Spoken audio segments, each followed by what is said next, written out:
Proverbe 1, la Bible du semeur. Introduction, Proverbe de Salomon, fils de David, roi d'Israël.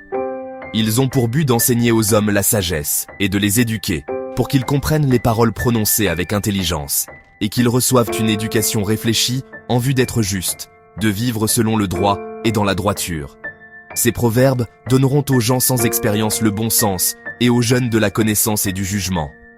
Que le sage écoute, et il enrichira son savoir, et l'homme avisé acquérera l'art de bien se conduire. Ces proverbes sont destinés à faire comprendre les maximes et les paraboles, et à pénétrer les propos des sages et leurs paroles énigmatiques. La clé de la sagesse.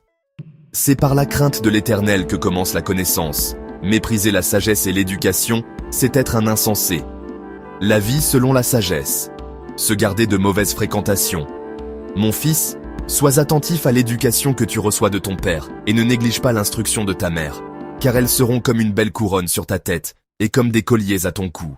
Mon fils, si des gens malfaisants veulent t'entraîner, ne leur cède pas. S'ils te disent « Viens avec nous, dressons une embuscade pour tuer quelqu'un », tendons, sans raison, un piège à l'innocent. Nous l'engloutirons tout vif, comme le séjour des morts. Il disparaîtra tout entier, comme ceux qui descendent dans la tombe. Nous ferons main basse sur un tas de biens précieux. Nous remplirons nos maisons de butin. Tu en auras ta part avec nous. Nous ferons tous bourse commune. Mon fils, ne te mets pas en route avec ces gens-là. Évite d'emprunter les mêmes chemins qu'eux, car ils se précipitent vers le mal. Ils ont hâte de répandre le sang. Mais il est vain de vouloir tendre un filet pendant que tous les oiseaux t'observent. En vérité, c'est au péril de leur propre vie que ces gens-là dressent des embûches. C'est à eux-mêmes qu'ils tendent des pièges. C'est à cela qu'aboutiront tous ceux qui cherchent à s'enrichir par des voies malhonnêtes. Un gain mal acquis fait périr celui qui le détient. Les appels de la sagesse. La sagesse crie bien haut dans les rues, sa voix résonne sur les places publiques. Dominant le tumulte, elle appelle. Près des portes de la ville, elle fait entendre ses paroles, disant « Gens sans expérience, jusque à quand vous complairez-vous dans votre inexpérience ?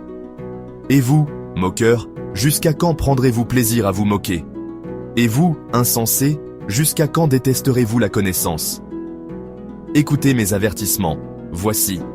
Je répandrai sur vous mon esprit, et je vous ferai connaître mes paroles. J'ai appelé, et vous m'avez résisté, j'ai tendu la main, et personne n'y a prêté attention. Vous avez rejeté tous mes conseils, et vous n'avez pas voulu de mes avertissements. C'est pourquoi, lorsque le malheur fondra sur vous, je rirai.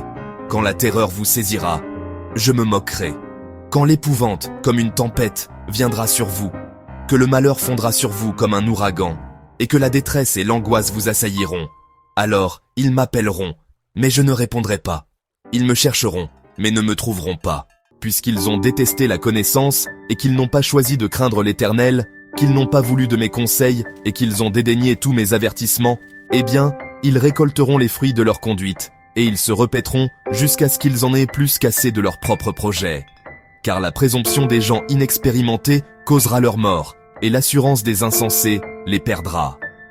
Mais celui qui m'écoute habitera en sécurité, il vivra tranquille, sans avoir à redouter le malheur.